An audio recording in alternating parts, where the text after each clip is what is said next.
Hello friends, welcome to Physion classes where we study physics for NEET and G. Today we are going to solve objective 2 of chapter 3 of SC Verma book. अभी तक हम लोगों ने objective 1 बना लिया है. Objective 1 के 13 questions थे, सारे बना लिए. Now we move to objective 2. In objective 2, as we have already discussed, more than one options can be correct. So now let us take the question number 1. Consider the motion of the tip of the minute hand of a clock in 1 hour. The displacement is 0, the distance covered is 0, average speed is 0, average velocity is 0. Question क्या है कि tip of the minute hand minute hand of a clock, उसके tip को देखना है और 1 घंटे में इसमें से क्या क्या होता है ऑप्शंस दे रखा है. पहले हम लोग एक घड़ी बना लेते हैं. तो this is the watch clock, wall clock. ये यहाँ पे 12 है, यहाँ 3 है, ये 6 है, ये 9 है.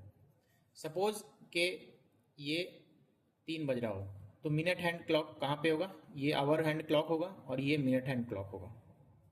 ठीक है. नाउ सपोज आफ्टर 1 आवर क्या हो जाएगा? सेम क्लॉक, ये 3 है, ये 12, ये 6, ये 9. 1 घंटे के बाद ये यहाँ पे होगा वो आवर हैंड क्लॉक और ये 12 यहीं पे रहेगा, 4 बज जाएगा, है ना. तो 1 घंटे में ये यहाँ से घूमता घूमता घूमता घूमता ये 5 मिनट हुआ, ये 10 मिनट हुआ, 15 मिनट, 20, 25, 30 मिनट, 35, 40, 45, 50, 55, 60 मिनट में, यानी 1 घंटे में देख ये घूम के यहीं पे आ गया वापस. Tip of the minute hand वहीं पे आ गया जहाँ पे था. इसलिए डिस्प्लेसमेंट क्या होगा? The displacement is 0. Yes of course ये सही होगा. ठीक है. तो डिस्प्लेसमेंट 0 होगा क्योंकि ये जहाँ पे शुरू करा था वहीं पे लौट के आ गया. ठीक है. Tip of the minute hand, ये है मिनट हैंड और ये है आवर हैंड, तो ये सेम जगह लौट के आ गया, तो डिस्प्लेसमेंट 0 होगा.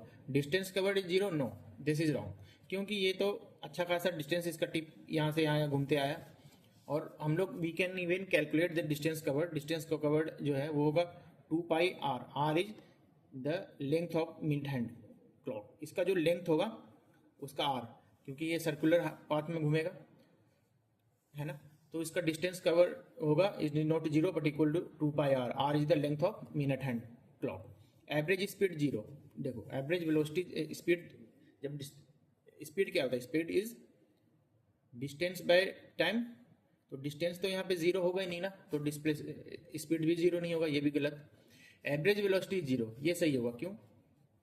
क्योंकि डिस्प्लेसमेंट 0 है 1 घंटे में, तो डिस्टेंस वेलोसिटी जो है एवरेज वेलोसिटी वो 0 होगा.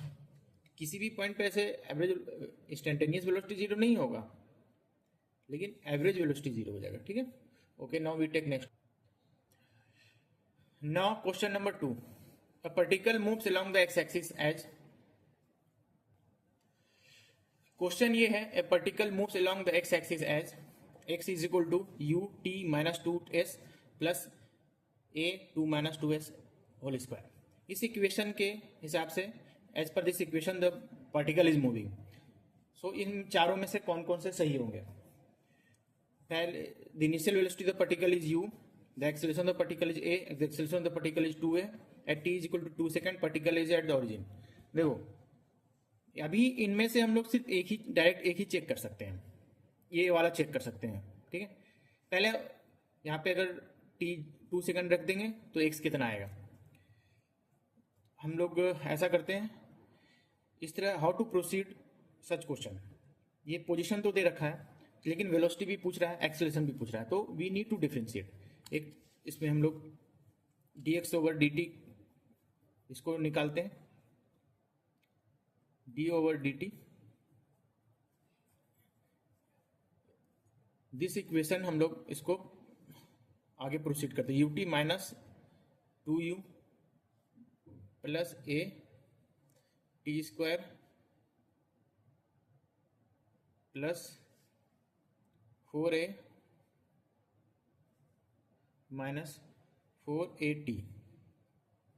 ठीक है. तो ये 1 2 3 4 5 टर्म्स हो गए। अब इसको डिफ्रेंशिएट करते हैं with respect to time. U t को अगर डिफ्रेंशिएट करेंगे तो you will have you 2u, इसका 0 हो जाएगा क्योंकि u एक पर्टिकुलर वैल्यू होगी वेलोसिटी की एट पर्टिकुलर एट एक इंस्टेंट ऑफ टाइम, यानी u should be the value of velocity at a particular time. ठीक है, यहाँ ये हो जाएगा 280, ये 4a ये कांस्टेंट होगा 0 हो जाएगा, और माइनस 480 ये हो जाएगा 4a।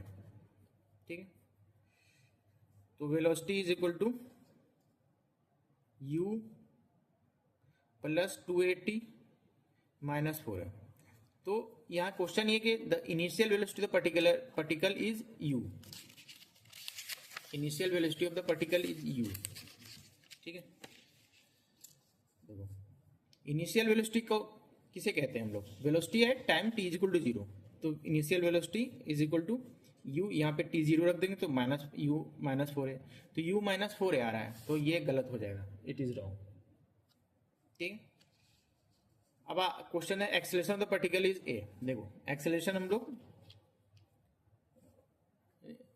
हम लोग उसको इक्वेट करते हैं, सॉल्व करते हैं, क्योंकि हम वी हैव v हमारे पास है, v is equal to u plus 2at minus 4a। तो इसको हम लोग फर्दर एक बार डिफ्रेंशिएट कर देते हैं, then dv over dt is equal to u 0 हो जाएगा, ये 2a हो जाएगा, और ये भी 0 हो जाएगा। तो acceleration is, this is acceleration is 2a, acceleration is not a, तो ये गलत हो गया। थर्ड ऑप्शन है the acceleration of the particle is 2a, हाँ ये सही हो जाएगा, हम लोगों ने अभी निकाला था। ठीक है, फोर्थ ऑप्शन है at t is equal to 2 second particle is at origin. देखो ये इक्वेशन दे रखा है, x is equal to u t minus 2 plus a t minus 2 square. तो फोर्थ ऑप्शन है at t is equal to 2 second particle is at origin. Origin का क्या मतलब होता है, ऑरिजिन में का मतलब होता है कि उसका जो लोकेशन है वो 0 0 होगा। तो टाइम यहाँ पे 2 रख देते हैं, x 2 at 2 second is equal to u 2 minus 2 plus a 2 minus 2 whole square. तो ये u into 0 plus a into 0, तो ये हो गया 0। तो यस 2 सेकेंड पे it would be at the origin, क्योंकि इसका पोजीशन आ रहा है 0। ठीक है, तो ये हमारा C और D सही है, A और B गलत है। Okay, now we move to next. Now let us take question number 3, pick the correct statements.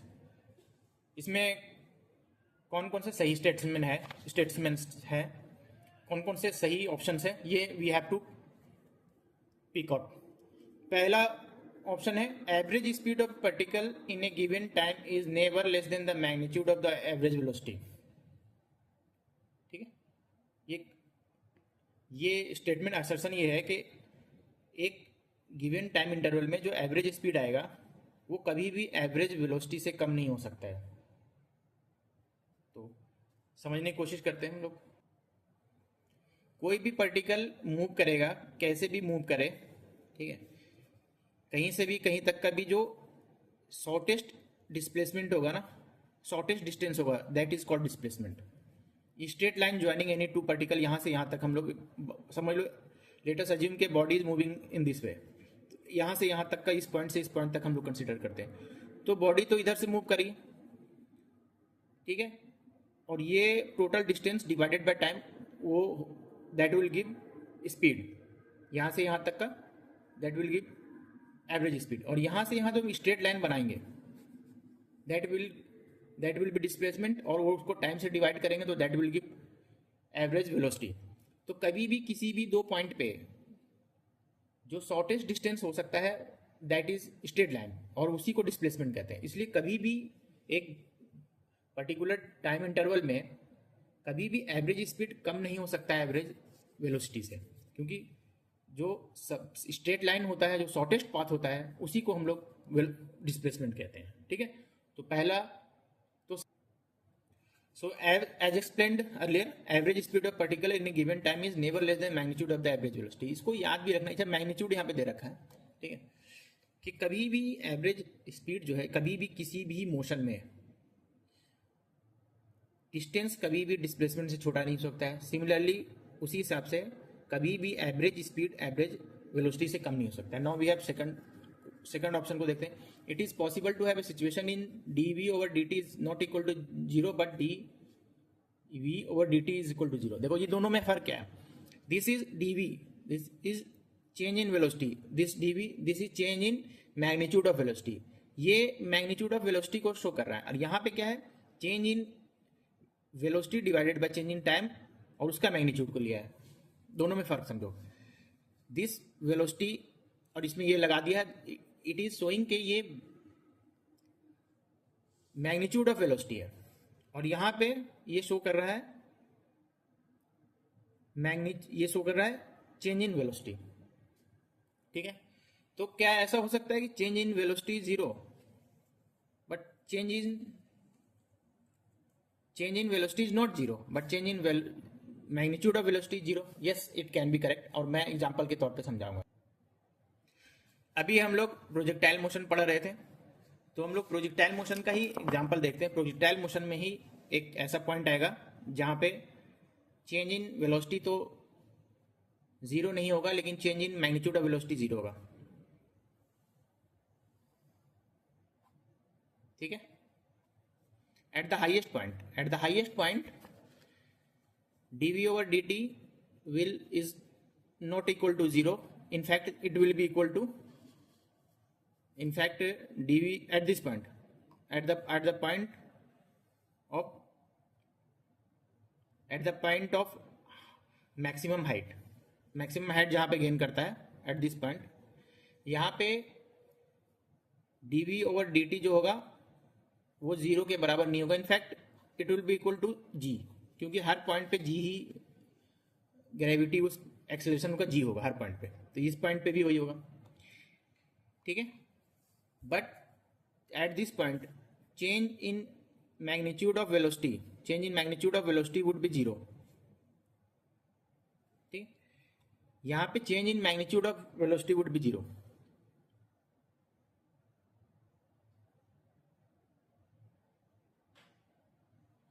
At this point, ठीक है, एक और एग्जांपल के तौर पे हम समझाते हैं। एक पार्टिकल जो है वो मूव कर रहा है टुवर्ड्स अर्थ सरफेस। एक बॉल को फेंका गया या छोड़ा गया है जो कि अर्थ सरफेस पे स्ट्राइक किया, इट रिबाउंड्स। ठीक है, it suppose it strike with speed velocity 20 metre per second. अगर ये और फिर कोई इफ यू नेग्लेक्ट और the friction, if you neglect air resistance, तो ये 20 की स्पीड से अगर इस अर्थ सरफेस पे स्ट्राइक करेगा तो वापस भी ये 20 मीटर पर सेकंड की स्पीड से जाएगा उल्टे डायरेक्शन में। तो यहाँ पे जो चेंज इन वेलोसिटी होगा dv ओवर dt, ये is not equal to zero, क्योंकि चेंज इन वेलोसिटी क्या होगा, चेंज इन वेलोसिटी होगा 20 - 20 40 metre per second, but change in magnitude of velocity will be zero. तो dv ओवर dt ये होगा zero, क्योंकि 20 - 20 इज इक्वल टू जीरो। लेकिन जो हम लोग चेंज इन वेलोसिटी निकालेंगे तो इसमें आएगा 20 - 20 इट विल बी 40। ठीक, तो हो गया, हम लोगों ने समझ लिया कि we can have a situation where change in velocity with time, change in velocity will not be zero but change in magnitude of velocity will be zero. ठीक है, now let us see option number 3 यानी C. The average velocity of a particle is zero in a time interval. Average velocity, it is possible that the instantaneous velocity is never zero in the interval. ये question ये है, यानी assertion ये है कि एक particle move कर रहा है, average velocity of particle is zero in a time interval. एक टाइम इंटरवल में उसका एवरेज वेलोसिटी जीरो आया है, यानी वो कुल मिला के जहाँ से शुरुआत किया था सेम पॉइंट पे वो लौट के आ गया, तभी एवरेज वेलोसिटी जीरो होता है। क्योंकि एवरेज वेलोसिटी जीरो का मतलब है कि average displacement is also zero, there is no change in position. It is possible that the instantaneous velocity is never zero in the interval. Yes, of course it is. इसको भी मैं example के तौर पे समझाऊंगा. Let us consider a particle moving in a circular path, ठीक है, with constant speed. Constant speed से सर्कुलर पाथ में मूव कर रहा है. एक पॉइंट से यहां से शुरू करा और वापस इधर से होते हुए सेम पॉइंट पे आ गया. तो यहां से सेम पॉइंट पे लौट के आ गया तो एवरेज वेलोसिटी क्या होगा, ये जीरो हो जाएगा. लेकिन इंस्टेंटेनियस वेलोसिटी कहीं पे भी नहीं है, इवन अगर वो कांस्टेंट स्पीड से चल रहा है, क्योंकि हर पॉइंट पे इसका डायरेक्शन जो है इसकी वेलोसिटी का वो चेंज होते रहेगा. इसलिए पोजीशन, इसलिए कभी भी instantaneous velocity will not be. Her point पे बॉडी इज मूविंग, एक सर्कुलर पाथ में मूव करा तो इंस्टेंटेनियस वेलोसिटी तो हर पॉइंट पे होगा ही होगा. लेकिन एवरेज वेलोसिटी एक इंटरवल के बाद जीरो हो गया. ठीक है, ये भी हो जाएगा. Now let us take the last option of this question. The average velocity of a particle moving on a straight line is zero in a time interval. It is possible that the instantaneous velocity is never zero in the interval. अच्छा, यहाँ पे इस दोनों में क्या है, average velocity particle moving on straight line is zero in a time interval. It is possible that the instantaneous velocity is never zero. और ये डिस्क्लेमर लगा रखा है कि इन्फिनाइट एक्सेलरेशंस आर नॉट अलाउड. देखो दोनों केस में, दोनों में थर्ड ऑप्शन और फोर्थ ऑप्शन में सिमिलर ही दे रखा है स्टेटमेंट्स. लेकिन डिफरेंस क्या है कि थर्ड ऑप्शन में दे रखा है ये कि average velocity particle is zero in a time interval. ये इसमें स्पेसिफाई नहीं करा है कि स्ट्रेट लाइन में मूव कर रहा है, इसलिए वी कैन टेक सर्कल में तो वो पॉसिबल हो जाता है. यहाँ पे फोर्थ ऑप्शन में उसने एक नई बात ऐड कर दी है कि the average velocity of particle is zero on straight line of a particle moving on straight line zero. यहाँ पे ऐड कर दिया है कि it is moving, the particle is moving in straight line. तो आप समझ लो कि अगर पार्टिकल मूव कर रहा है स्ट्रेट लाइन में तो फिर ये पॉसिबल है कि नहीं. चलो हम लोग देखते हैं. देखो, एक पार्टिकल स्ट्रेट लाइन में मूव कर रहा है तो ये मूव कर रहा है और एक टाइम इंटरवल के बाद सब लोग यहाँ से मूव करना शुरू किया, इधर मूव कर रहा है. एक टाइम इंटरवल के बाद उसका एवरेज वेलोसिटी जीरो हो गया. The average velocity of particle moving on a straight line is zero in a time interval. ठीक है, तो ये जीरो हो गया. तो यहाँ से जीरो होने का, एवरेज वेलोसिटी जीरो होने का मतलब है कि it has return to the same point. तो यहाँ से शुरू करा था और इधर मूव कर रहा था तो यहाँ पे आ गया वापस. तो जब यहाँ वापस आने से के लिए क्या होगा इसको, कि इसको इधर जा रहा होगा तो कभी ना कभी ये रुकेगा, तभी तो वापस आएगा. इसीलिए ये ऑप्शन सी ये गलत है, ये नहीं हो सकता है. अगर इट इज मूविंग, किसी भी स्पीड से मूव कर रहा है 20 मीटर पर सेकेंड या 25 या 10 या 5, तो ये इसको रुकने के लिए इसमें फोर्स लगाना पड़ेगा. और फोर्स लगाया जाएगा तो क्या होगा, यहाँ पे एक पॉइंट आएगा जब इसका स्पीड घटने लगेगा. 20 से 10 हो जाएगा, 15 हो जाएगा, 5 हो जाएगा, 4, 3, 2, 0.5, 0.25, 0.1 होते होते एक पॉइंट आएगा जब वो जीरो हो जाएगा. और उसके बाद से फिर चूंकि फोर्स उसी डायरेक्शन में लग रहा था, तो उल्टा इस डायरेक्शन में यहाँ पे जीरो हो जाएगा और फिर वापस आते जाएगा और इस पॉइंट पे आ जाएगा. इसीलिए जब इस पॉइंट पे आ जाएगा तो उस दौरान उसका एवरेज वेलोसिटी जीरो हो जाएगा. तो ये कभी भी नहीं हो सकता है. It is possible that instantaneous velocity is never zero. नहीं, एक टाइम पे तो इंस्टेंटेनियस वेलोसिटी जीरो होना ही है. हो सकता है ज़्यादा, एक से ज़्यादा इंस्टेंट पे हो, लेकिन एक पॉइंट पे तो होना ही होना है कम से कम. अच्छा, यहाँ पे इनफाइनाइट एक्सेलरेशन और नॉट अलाउड दे रखा है, क्योंकि इनफाइनाइट एक्सेलरेशन यानी एक पॉइंट पे 20 है तो 20 को इनफाइनाइट एक्सेलरेशन देके उसको 20 को डायरेक्ट जीरो कर दिया, जो कि यहाँ पे पॉसिबल नहीं है. यहाँ पे फाइनाइट एक्सेलरेशन होगा, फाइनाइट एक्सेलरेशन ही होगा, फाइनाइट फोर्स लग रहा होगा, फाइनाइट एक्सेलरेशन होगा, तो 20 से धीरे धीरे करके ही वो स्लो डाउन होगा. स्लो डाउन होकर एक टाइम में जीरो होगा, जीरो होकर फिर वापस जिस पॉइंट पे था उस जीरो होने का मतलब रुक गया और उसके बाद जीरो से उल्टा होने लगेगा, यानी उल्टे डायरेक्शन में चलने लगेगा और सेम पॉइंट पे आके रुक जाएगा, रुकेगा या चलते रहेगा, सेम पॉइंट तक आएगा और उस ड्यूरेशन में एवरेज वेलोसिटी होगा जीरो. ठीक है, now we take the next question. Now let us move to question number 4. An object may have 4 option दे रखे as we know, one or more than one options can be correct. Varying speed without having varying velocity. Speed vary कर रहा है लेकिन velocity very ना करें, क्या ये पॉसिबल है?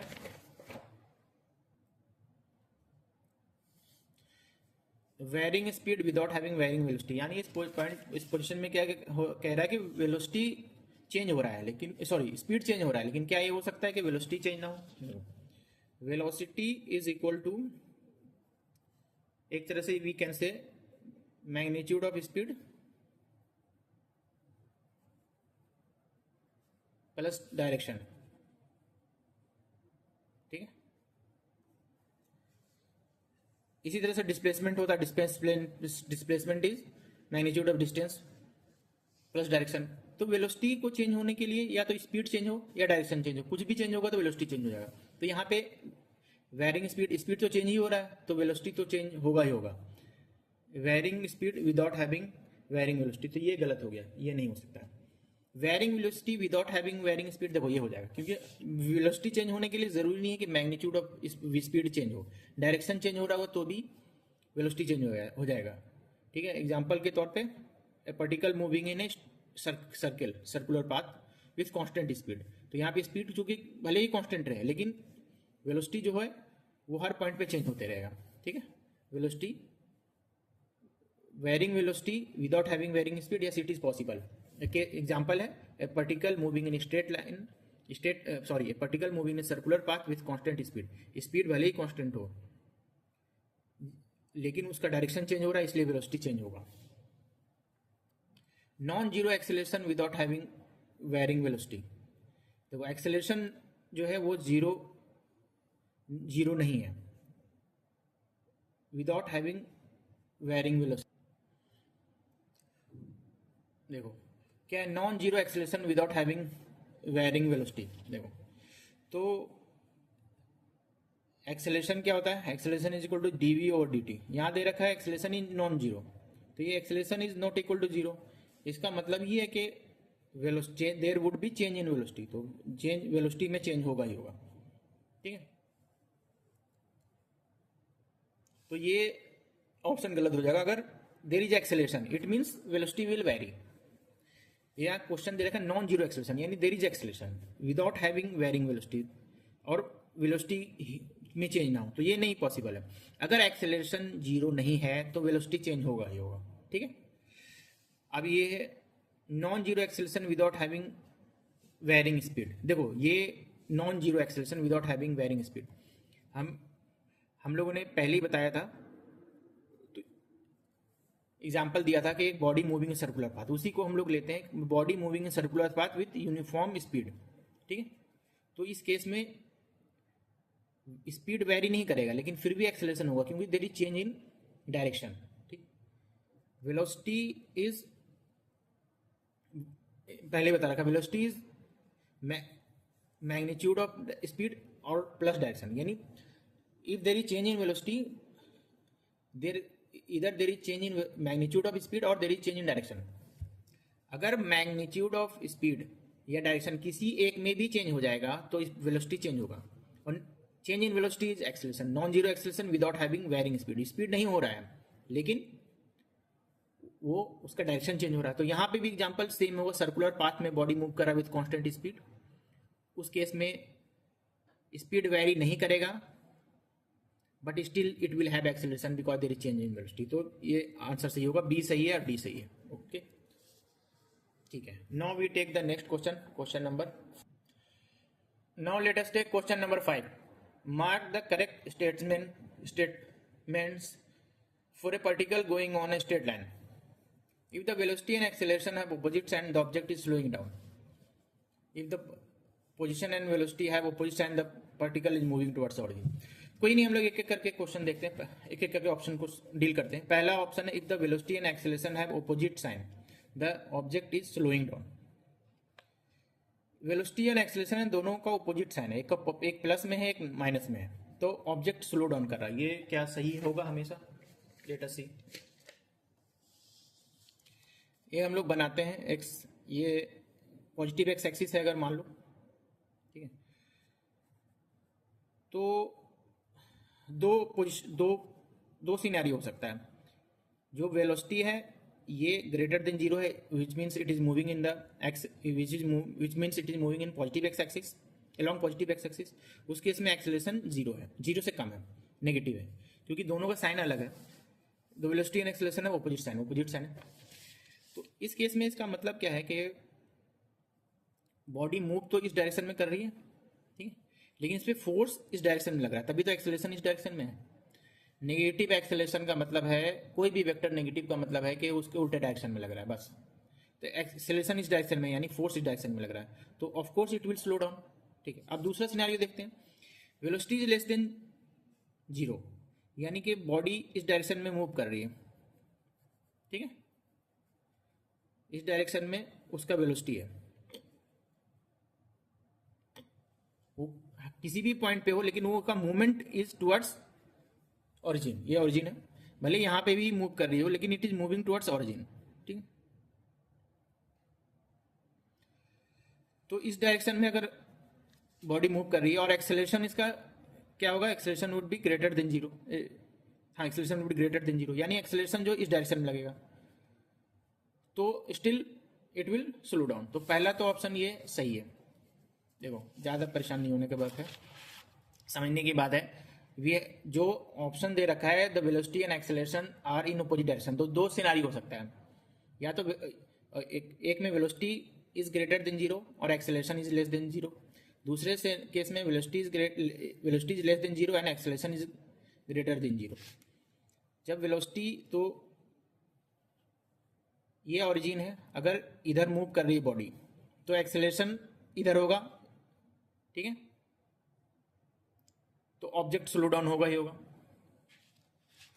और अगर बॉडी इधर मूव कर रही है, ठीक है, और इसका फोर्स इस डायरेक्शन में लग रहा है, तो भी स्लो डाउन होगा ही होगा। यानी एक्सेलरेशन हमेशा उल्टा है वेलोसिटी का, इसका मतलब है कि फोर्स उल्टे डायरेक्शन में लग रहा है। जिस डायरेक्शन में बॉडी मूव कर रही है, यानी कोई पार्टिकल मूव कर रहा है, उसको फोर्स को रोकने के लिए लगाया जा रहा है ना, तो इट विल स्लो डाउन। तो ये तो सही हो गया।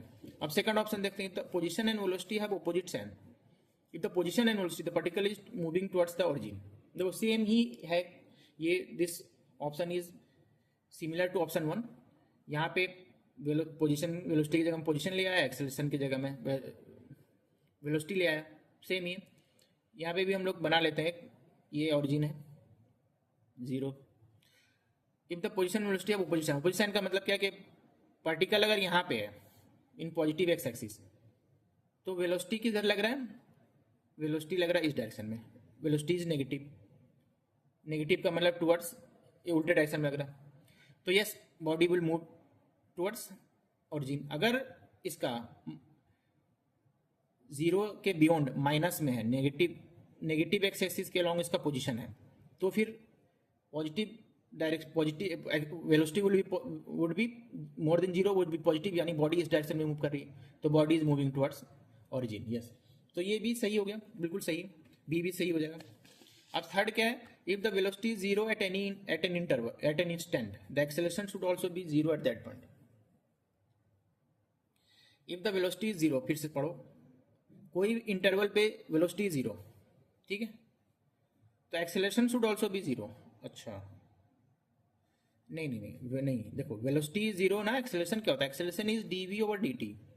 यहाँ पे वेलोसिटी तो जीरो है, लेकिन चेंज इन वेलोसिटी भी जीरो होगा, ऐसा जरूरी तो नहीं है, ऐसा जरूरी नहीं है, ये गलत होगा। लेकिन इसको हम एक एग्जांपल के तौर पे समझाते हैं, वो ज़्यादा अच्छा होगा if you remember through example.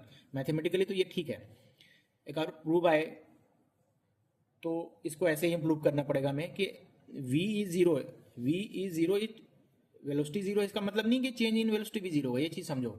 Change in velocity हो सकता है जीरो ना हो, क्योंकि उसके जस्ट पहले हो सकता है वो जीरो ना हो कि 0.1 हो, तो चेंज इन वेलोसिटी जीरो नहीं हो। इसका एग्जांपल देके समझते हैं कि एक बॉल को हम लोग ने हवा में किसी भी पार्टिकल को फेंका, तो ये ऊपर जाएगा और फिर ऊपर से नीचे आएगा, जी हाईएस्ट पॉइंट जहाँ पे पहुंचेगा वो, उस पॉइंट पे एक्सेलरेशन उसका जी होगा, लेकिन उस पॉइंट पे वेलोसिटी उसका जीरो होगा, ठीक है। तो ये एग्जांपल से समझो कि किसी पार्टिकल का हो सकता है वेलोसिटी जीरो है एट इंस्टेंट, लेकिन उस इंस्टेंट पे जरूरी नहीं है कि एक्सेलरेशन भी जीरो, ठीक है। तो ये तो गलत हो जाएगा option. Now let us take option number 4। If the velocity is zero for a time interval, the acceleration is zero at any instant within the time interval। देखो ये एवरेज वेलोसिटी नहीं क्या पूछ रहा है, ये बोल रहा है, ये बोल रहा है वेलोसिटी ही बोल रहा है। Velocity zero for a time interval, एक टाइम ड्यूरेशन में, throughout the time duration velocity is zero. तो acceleration is zero at any instant within the time interval, तो एक्सेलरेशन तो जीरो होगा ही होगा। क्यों? देखो acceleration is change in velocity by change in time dv over D t. If the velocity is zero it means velocity is constant. बात यहाँ ये नहीं है कि जीरो है, बात है कि कांस्टेंट है। पूरे अगर ये वेलोसिटी दो भी रहता और कांस्टेंट रहता तो भी हाँ पूरे ही दौरान एक्सेलरेशन जीरो होता है। Acceleration is zero. Option third में क्या देख रखा है, at a particular instant if the velocity is zero acceleration should also be zero at that instant. यहाँ पे एट दैट इंस्टेंट कह रहा है इसलिए सही नहीं होगा, लेकिन यहाँ पे कह रहा है कि if the velocity zero for a time interval, एक टाइम इंटरवल पे हर वक्त जीरो है, तो acceleration is zero at any instant within the time interval. जो टाइम इंटरवल है उस दोनों एंड के बीच में कभी भी एक्सेलरेशन जीरो होगा क्योंकि वेलोसिटी इज कांस्टेंट। ठीक है, ये दोनों में समझो, डिफरेंस समझो। यहाँ पे कह रहा है if the velocity is zero at any instant, एक इंस्टेंट पे जीरो है, उससे पहले क्या है उससे बाद में क्या है ये तो बताया नहीं, तो उससे पहले हो सकता है कुछ वेलोसिटी रहा हो, इसलिए उस स्टैंड पे एक्सेलरेशन भी जीरो, ये सही नहीं है। जो भी मैंने एग्जांपल के तौर पे भी समझाया कि हम बॉल को थ्रो करें अपवर्ड, तो हाईएस्ट पॉइंट पे वेलोसिटी जीरो होगा लेकिन एक्सेलरेशन जीरो नहीं होगा। यहाँ पे क्या कह रहा है कि velocity zero for time interval, एक टाइम इंस्टेंट नहीं है, यहाँ पे फर्क यही है, एक टाइम इंटरवल के दौरान उसका वेलोसिटी जीरो है, इसलिए acceleration is zero at any instant within the time interval. वो टाइम इंटरवल के बीच में कभी भी एक्सेलरेशन जीरो होगा, यस, क्योंकि जीरो इज कांस्टेंट, वो चेंज नहीं हो रहा इसलिए होगा, not because it is zero but because it is zero is constant. ठीक है, thank you very much. Now the remaining question I will solve in the next video. Okay, thank you very